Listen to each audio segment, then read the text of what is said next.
The more I transcend old aspects of myself, the more I realize how much I don't really need.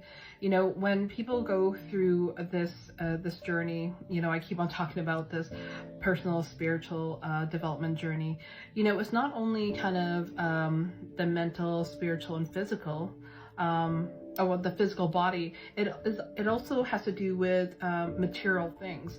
You know, I used to you know, have so much clothes, so much shoes, it was just fucking ridiculous, and so much like course notes, documents, and all this other stuff, right? And I went through a period of purging, you know, and that took me about like 3 weeks, and I ended up throwing like, you know, 40 bags, well, not throwing away, donating like 40 bags of clothes and another 30 bags, garbage bags full of shoes. And I also had a bonfire, like 3 or 4 or 5 bonfires, because I burnt all my past journals, all my past books and courses and all those other things. And the reason why I did that is because if you're wanting to make room for other things, just like as you release old aspects of yourself in your mind, spiritually, and all this other stuff, so you become lighter, it has to do with material things as well, so you can allow for new stuff to come.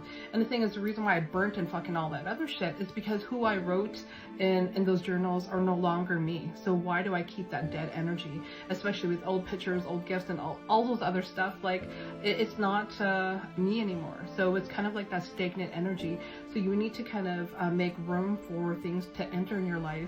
And when you, it's crazy, because I know when you, especially if you have your room and it's kind of messed up and you have all that stuff, you realize it's always messy all the time. But once you're actually able to get rid of all those things, like your room becomes more flow, your mind is more at ease, because you don't have all this fucking shit.